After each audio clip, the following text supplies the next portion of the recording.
Chers frères et sœurs, bonjour, Dieu béni, shalom à tous. Je suis encore revenu dans cette troisième volet sur aller gagner les âmes. Nous avons eu le premier volet, le deuxième, là, nous sommes sur la même lancée dans ce troisième volet. J'espère que le Seigneur est en train de nous bénir dans cela. Et donc, comme j'avais promis que je devais revenir pour montrer aussi également comment on aborde une âme. En âme, on a montré, comme il dit que nous avons toutes ces instructions-là, comment gagner une âme et tout ça, comment l'aborder. Il nous a aussi parlé de faire des portes de maison en maison, de lieu en lieu, de lieu public. Il y a beaucoup de sortes de manières d'aborder une âme. Ça peut être dans la route, ça peut être au marché, ça peut être chez lui à la maison, de porte en porte, ça peut être votre voisin. Donc il y a beaucoup de manières. Ça peut être l'école, ça peut. Donc sinon, nous avons toujours un moyen de pouvoir entrer en contact avec une âme tous les jours, avec une âme. C'est quotidiennement, tous les jours. On a toujours une possibilité de rentrer en contact avec une âme et de parler à cette âme-là. Parce que nous avons la parole, le verbe. On doit parler. Alors, on a dit en nous, Dieu n'est pas mieux, il parle.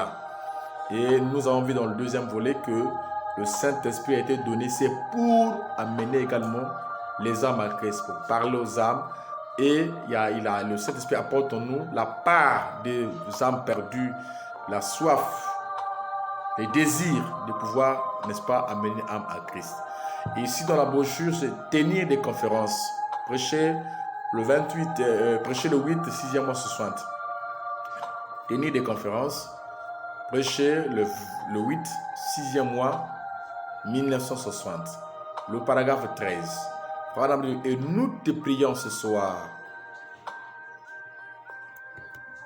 Seigneur, ce soir, Père divin, de placer une telle fin dans les cœurs des gens qu'il se tiendra tout le long de rives de cette rivière des réunions de prière, des hommes dans un état désespéré cherchant Dieu, sachant qu'il leur faut trouver le repos de leur âme et recevoir le Saint-Esprit. Sinon, ils plongeront un jour dans une éternité sans te connaître. Ô Dieu, sois miséricordieux envers nous. Et tandis que nous voyons nos églises et nos propres groupes du plein évangile commencer à se refroidir, et qu'il semble ne plus y avoir de gémissements. Il semble ne plus y avoir de gémissements à cause des âmes perdues, parce qu'il doit y avoir un gémissement. Il dit que l'église semble, même les églises de plein évangile semblent se refroidir. Parce que souvent, les gens ne savent pas que quand l'église ne fait plus cette action-là évangélique, c'est un état de refroidissement. Voilà pourquoi j'appelle l'église à s'élever, conformément à ce que je suis en train de lire ici. Sinon, le contraire de ça, c'est le refroidissement. Branham dit, étant donné que nous voyons nos églises et nos propres groupes du plein évangile commencent à se refroidir. Donc, il y a un manque de réveil. Et qu'il semble ne plus y avoir de gémissement à cause des âmes perdues. Donc, il n'y a plus, comme dans le deuxième volet de Jérémie Frabanam, il n'y a plus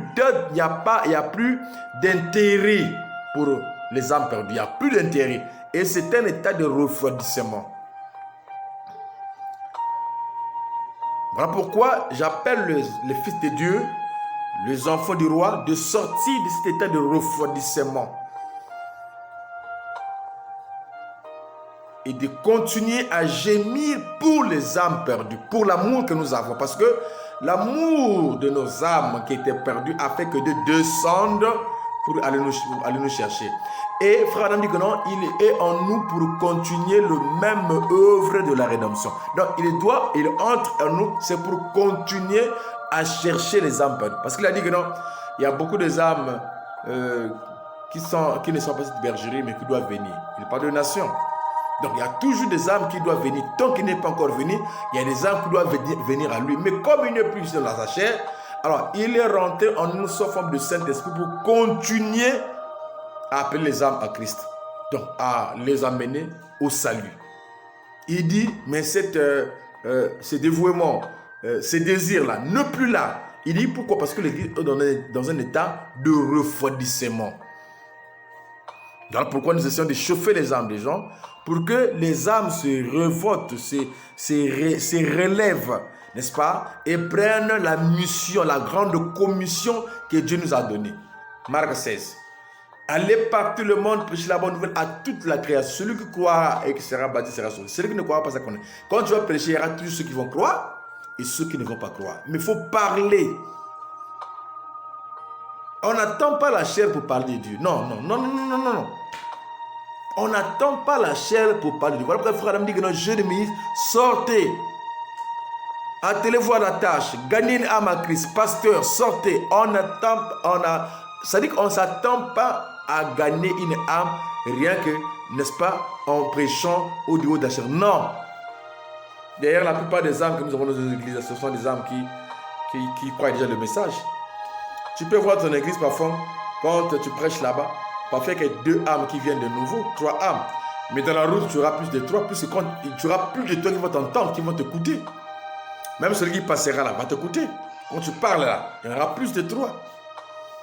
Donc la possibilité de gagner plus de âmes, c'est au niveau du dehors, pas de l'intérieur.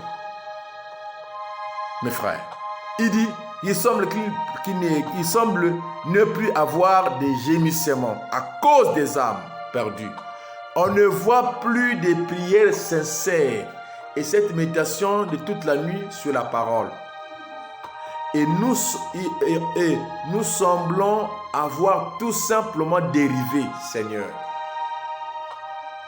Pardonne-nous, ô Dieu, et fais que nous nous renouvelions ce soir par le Saint-Esprit. Quand nous pouvons penser aux jours passés, à l'âge des méthodistes, qui était un âge évangélique. Quand nous pouvons penser à l'âge méthodiste, quand ils priaient toute la nuit et versaient des larmes amères à cause des perdus, l'âge méthodiste. Ils n'avaient point de paix. Et ce soir, on dirait que nous pouvons bien nous habiller, comme on s'habille bien dans les églises, là en veste, en cravate. Et la méthode méthodiste qui consistait à prier pour les âmes et tout ça n'est plus là, alors que c'est une sémence. C'est une partie de la parole qui est dans la grande sémence grain bleu, parce que tout s'est condensé dans le bleu.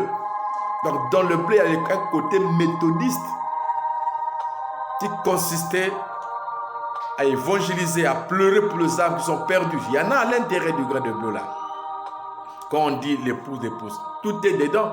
Parce que Branham lui, mettons, le prémisse de l'épouse avait un côté évangélique.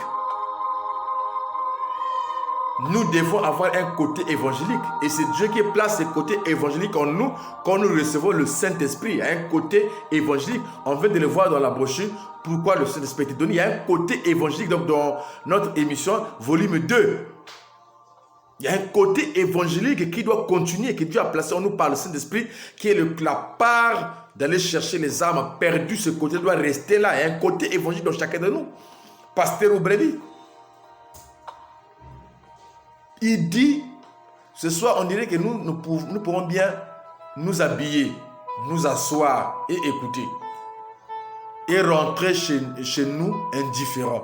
C'est-à-dire que sans avoir le poids et les soucis d'aller gagner âme. Donc, il y a une âme qui vient à l'église bien habillée, il s'assoit et il écoute. Et rentre chez nous, et rentrant chez nous, et rentrer chez nous, dit indifférent. Donc, il n'y a même pas un souci de pouvoir, après avoir bien habillé, eh bien, assise là et écouter la parole. Après là, il n'a même pas un souci que ce qu'il a écouté là, qu'il puisse aussi aller transmettre chez une autre personne qui n'a pas écouté ce que lui a écouté. Il n'y en a même pas de souci là. Voilà là où l'église est froide, s'est refroidie. Et en fait, on dit réveil de l'épouse, il n'y a rien là. Il n'y a rien. Parce que dans l'épouse, il y a une partie évangélique. Une partie évangélique. Mais qui est en train de s'éteindre. Même avant des Covid, c'était difficile de voir un pasteur, un prédicateur, un jeune ministre et autres en train de faire une campagne ou de prêcher en route. C'était difficile.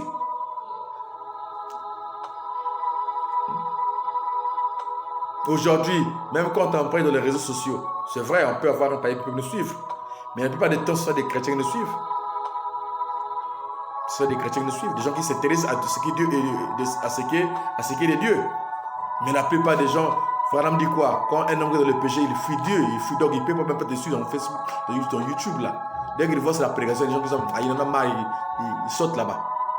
Il faut la grâce de Dieu pour qu'il rentre là. Mais il y a moins de chances, il n'y a pas de probabilité là. Parce que Madame dit déjà que l'homme qui est dans le péché fuit toujours Dieu. Donc c'est souvent les gens qui s'intéressent déjà à la parole qui peuvent rentrer là pour voir le pasteur X sur YouTube et tout ça. La probabilité est plus de trouver, attraper les païens, c'est plus quand on va, comme Jésus a dit, le monde pour aller les attraper là en route là, au marché là, chez vous, chez les voisins là et tout ça. C'est là où il y a une probabilité. Parce qu'elle a voulu parler, même quand il passe les écoutes, voulait parler en face là. Vous voyez? Donc cet intérêt là doit être là, parce que c'est un côté évangélique qui est en nous. Et ce côté-là doit être nourri, doit exercer. Il dit, ce soir on dirait que nous pouvons bien nous habiller, nous asseoir et écouter et rentrer chez nous indifférents. Oh Seigneur, secoue nos cœurs ce soir. Place en nous le zèle pour les âmes perdues. Parce que le christianisme, ou la vie du christianisme, où la vie de l'agneau doit se transmettre à une capacité de transmission. C'est là où Branham dit que non, il y a beaucoup qui sont stériles parce qu'il n'y a pas de transmission. Ils sont seulement stériles, il n'y a pas une âme qu'il a déjà gagnée. Ils sont là sur les bancs, ils écoutent la parole, mais après là, il n'y a rien. Parce qu'il n'y a pas la transmission. Il est stérile. Branham nous a posé la question dans le volume 2. Combien d'âmes avez-vous amené à Christ? Place en nous le zèle pour les âmes perdues. Puissent les ministres et les laïcs, je crois qu'on avait cette situation également dans la première partie, puissent les ministres et les laïcs, chaque personne devenir une partie du royaume. Donc, ayant le Saint-Esprit, il dit, ayant un désir ardent, donc un désir qui brûle. C'est ce que Dieu place en nous. Toi qui dis, j'ai le Saint-Esprit, ça veut dire que tu deviens une partie du royaume. Et quand tu deviens une partie du royaume, il y a un désir ardent qui brûle en toi pour les âmes perdues. Si tu n'en as pas, c'est que tu n'as pas le Saint-Esprit. Branham l'a dit, pourquoi le Saint-Esprit a été donné. Il a montré le travail dans le volume 2. Tu n'en as pas. Tu n'es pas une partie du royaume, parce qu'il y a une partie en toi qui doit brûler. Et la partie qui doit brûler là, c'est la partie évangélique. Hein? Qui est le côté du sens d'Abraham d'aller chercher son frère perdu qui était l'autre. Ce côté-là, c'est un côté chrétien. Ce côté-là, c'est le côté d'amour. Comme la Bible dit, Dieu a tant aimé le monde qu'il a donné son fils unique. Donc quand toi tu aimeras aussi les païens, tu aimeras aussi ceux qui se perdent là, tu donneras le fils unique qui est Christ pour qu'il soit sauvé. Tu en as Christ, tu as Christ avec toi qui est le fils unique. Le Rédempteur, Dieu en nous. Il a dit, il doit continuer de la rédemption en nous. Tu en as Christ là avec toi. Mais les âmes perdues là, que Dieu a tant aimé là, que toi tu dois tant aimer, puisque la divinité en toi doit aimer les âmes qui sont perdues là. Qui crient là. Par exemple, dit dans le premier volume là-bas, il dit qu'il crie secours. Il crie au secours. Mais toi tu restes là sur ton banc, tu as écouté la parole avec ta longue jupe, ton pantalon, ta cravate et tout ça, et tu vas plutôt à la maison, tu dis rien au retour là. Et puis tu dis à moi que toi, tu n'en as rien. Et boum, tu es vide. Il dit Il y a un désir ardent. Donc, comme Dieu a aimé, toi aussi tu dois aimer. Parce que l'amour de Dieu est répandu en nous par le Saint-Esprit. Et l'amour là, c'est pour aimer tout le monde. Et surtout ceux qui sont perdus. Il y a un côté, cet amour là, un côté rédemptif pour ceux qui sont perdus. Et voilà. Il y a un côté rédemptif, c'est-à-dire que tu aimais cette soif-là, ce désir-là, de ne pas le voir dans cette condition-là. C'est comme ça que Dieu a été quand il est descendu sur la terre. Il est rentré en nous pour continuer la même chose. Donc tu dois avoir le désir de les apporter le Fils unique de Dieu. Dieu a tant aimé qu'il a donné son Fils unique. Quand tu aimeras cette œuvre de Dieu, les âmes perdues pour lesquelles Christ est mort, en ce temps-là, tu dois les donner, Christ, la parole, le message de l'heure. Voilà. Même témoin de Jéhovah que Jésus-Christ te dépasse. Les témoins de Jéhovah rentrent de porte en porte, de maison en maison. Toi, tu fais rien. Et tu dis que les témoins de Jéhovah sont perdus. Mais toi, tu es perdu parce que ce que tu fais là ne montre même pas que tu es sauvé, toi. Tu n'as pas le Saint-Esprit. Tu es comme un témoin de Jéhovah également. Tu n'es pas sauvé. C'est bon de juger les autres, mais regarde toi-même, regarde ce que ton prophète a dit. Tu n'es pas sauvé. Puisqu'il n'y a pas le désir ardent. Lui, il a ce désir d'aller chercher une âme, bien que dans le faux, sans le Saint-Esprit, il a quand même ce sens-là d'aller gagner une âme. Alors qu'il n'a même pas ce qu'il allait produire cette soif-là. Mais il a au moins ce désir d'aller pas. Maintenant, connais-tu de toi qui a une chose qui peut produire en toi cette soif-là de voir les âmes être perdues, mais tu ne le fais pas. Mais tu es pire que le témoin de Jéhovah. Parce que Jésus a dit, si votre justice ne dépasse pas celle des pharisiens et des sadducéens, vous n'allez pas rentrer dans les cieux. Fini cette histoire de juger les gens, de les appeler, de ne sais pas, des matins, des pentecôtistes et tout ça. Alors qu'ils essaient de faire un travail pour Dieu. Toi qui es l'épouse, qui a le grain, qui a la chose pure, tu ne fais même pas. Même eux qui sont dans le faux, qui n'ont rien là, qui n'ont pas la bonne vision, et en train de se battre pour essayer de faire entendre. Mais toi qui as la chose pure et vraie, soi-disant, mais tu ne fais rien avec ça. Honte à toi. Laisse-les tranquilles. Tu es pire que eux. C'est vraiment sérieux, mes frères. Il est dit, puisse le Seigneur, puisse les ministres et les laïcs, chaque personne devienne une partie du royaume. Les laïcs et les ministres, qu'ils deviennent une partie du royaume, qu'ils soient remplis d'esprit. Pour faire quoi? Ayant un désir ardent qui brûle. Tu ne peux pas t'en passer. Tu as le désir d'aller gagner une âme à Christ. Oh Seigneur. De faire une tournée. Dans les villes. De faire une tournée dans les villes.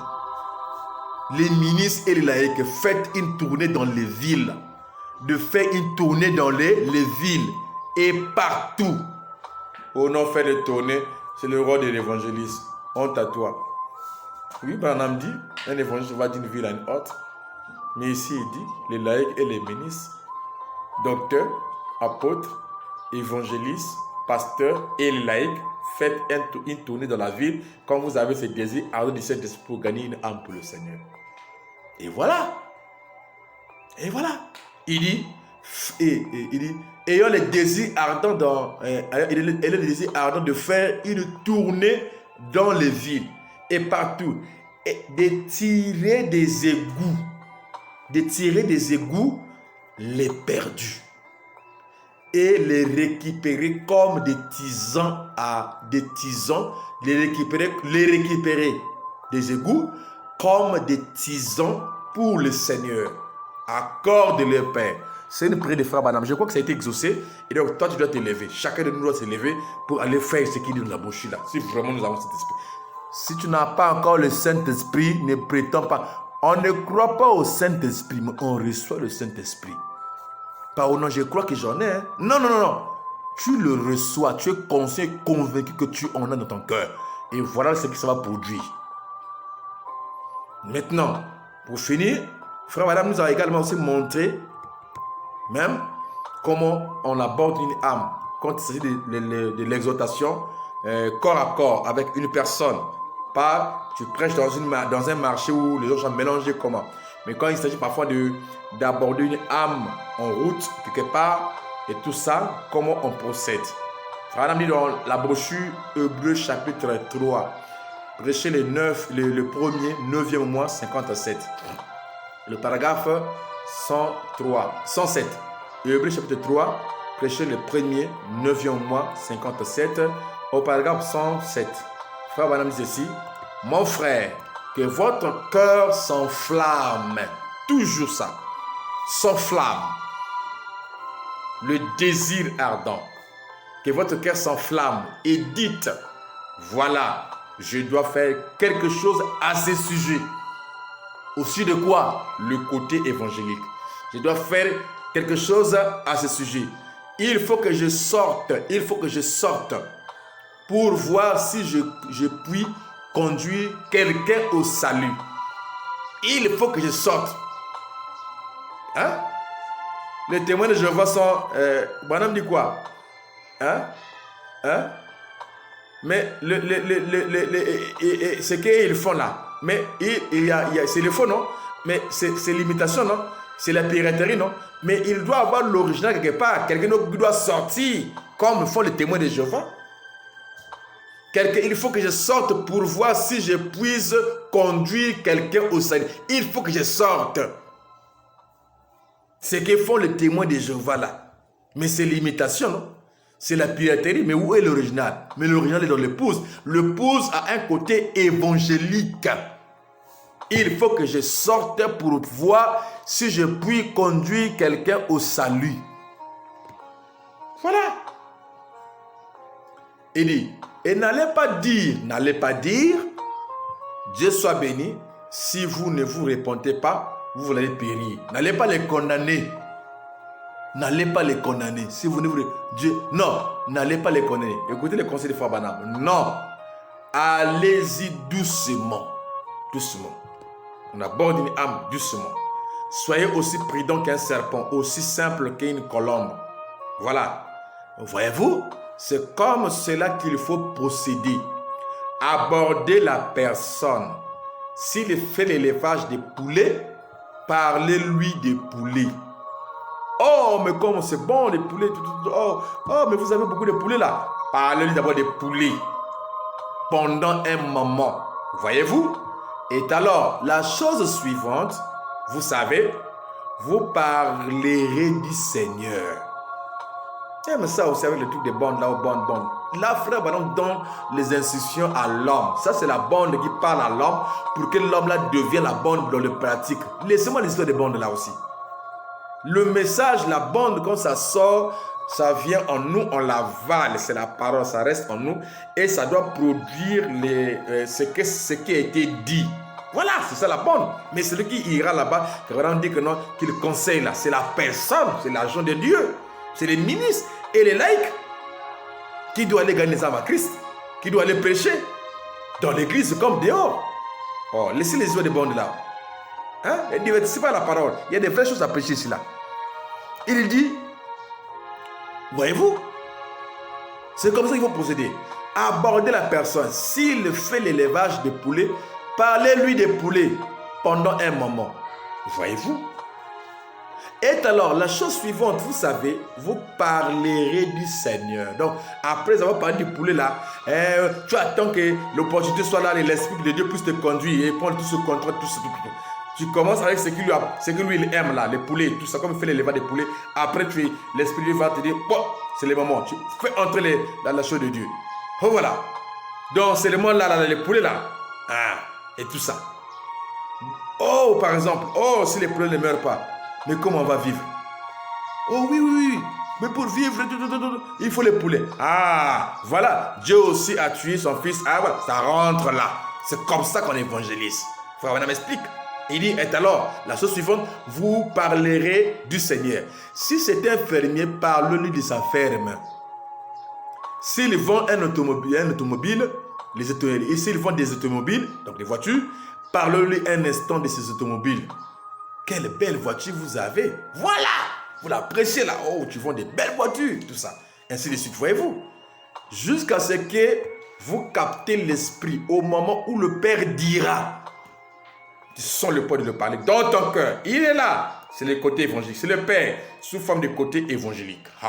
Dans votre cœur, là-bas, vous qui dites que j'ai le Saint-Esprit. Il dit, jusqu'à ce que vous captez l'Esprit, au moment où le Père dira, maintenant, le moment est venu de l'aborder au sujet de son âme. Où passera-tu ton éternité? Et tu commences. Il dit, vous pouvez déballer cela, voyez-vous. Voilà une belle automobile, une belle auto. Vous savez, aujourd'hui, ils transportent, ce transport s'est beaucoup développé. Oh, comme ces nations se sont rapprochées, les villes de nos nations se sont plus en plus, de nos nations sont plus proches. Les amis et les mères peuvent se rendre visite. Vous savez, c'est une chose merveilleuse d'avoir des automobiles comme vous en vendez. Vous parlez de ça et après, vous introduisez le Seigneur. Voilà un peu, frère Branham n'a pas parlé de tout ça pour remplir les feuilles, s'il vous plaît, des brochures. Il a parlé de tout ça pour que nous la pratiquions. C'est une bande qui rentre en nous et nous devenons cette bande en pratiquant cela. Voilà la vraie vision des bandes là. Quand tu écoutes ta bande, ça va où? Ça rentre en toi. Et en ton tour, tu dois parler. Donc nous voulons la parole vivante. Pas seulement les matériels des bandes. La parole est vivante. Quelqu'un qui peut manifester ce que la bande dit dans sa propre vie. Shalom, que Dieu vous bénisse. Évangélisez. Allez dans les champs. N'ayez pas honte de l'évangélisation. N'ayez pas honte de l'évangile. Paul dit, je n'ai pas honte. N'ayez pas honte. Il y a beaucoup de sœurs et de frères qui ont honte de parler de Dieu. Beaucoup de pasteurs et de prédicateurs qui ont honte de parler de Dieu en public. Ils attendent seulement les églises. Non. N'attendez pas la chair de quelqu'un. Dieu vous a appelé. Vous avez votre chair. Tu ne peux pas être appelé à avoir une chair. Mais pourquoi tu es prédicateur? Il n'y a pas un prédicateur qui n'a pas la chair. Tu as une chair. Parce que Jésus a dit, allez partout le monde. C'est ça ta chair. Tu as une chair. Tu as toujours une chair. Quand on te fait prêcher à l'église ou pas, tu as une chair. Tu dois prêcher. N'attends pas que tu prêches une année une fois. Ou bien 2 fois. Non. Parce que le pasteur prêche lui-même. Non. Tu ne vas pas avancer. Tu vas bloquer ton ministère. Et Dieu te demandera des comptes. Peut-être que quand Dieu t'a appelé, peut-être que tu vivras seulement 2 ans ou 3 ans et puis tu vas mourir. Il va t'appeler. Tu iras dire quoi au Seigneur? Que j'avais un ministère et j'attendais le pasteur me donner la chair. Tu es un ministre de l'église. Hein? Bien sûr, on est ministre de l'église. Mais on n'est pas ministre de l'église. On est ministre pour gagner les arts. Et voilà. Tu vas dire quoi? Que j'étais là, j'attendais qu'il me donne la chair. C'est ça, Dieu t'a appelé pour attendre ton pasteur de donner la chair. C'est fou. Tu as peu de temps. Jean-Baptiste a prêché qu'il y a peu de temps après il est mort. Tu as peu de temps. Tu ne connais pas quand tu vas partir. Mais tu as un temps. Il faut que ça parle. Il faut que ça exerce. Il faut que ça gagne les âmes. N'attends pas ton église. Sors. Tu as une chair. Va prêcher. Pasteur, toi qui prêches dans une église de 4 murs, ne reste pas là. Tu n'es pas appelé pour le 4 murs là. Sors, prêche en route. Prêche aussi dehors. Exhorte les gens aussi, pasteur. Hein? Laïque, exhorte tout le monde dans le champ d'émission. Que le Seigneur bénisse. Shalom à tous. Et que l'œuvre du Seigneur, comme la frère Madame dit que non, Jésus veut toujours que sa maison soit remplie de convives. Il dit sortez les routes, ramassez ça et là. Et comptez de venir. Afin que ma maison soit remplie de convives. Shalom à vous, paix en vous, bonne évangélisation. Shalom à tous. Et que le royaume de Dieu puisse avancer. Et que nous puissions travailler pour le Seigneur. Merci.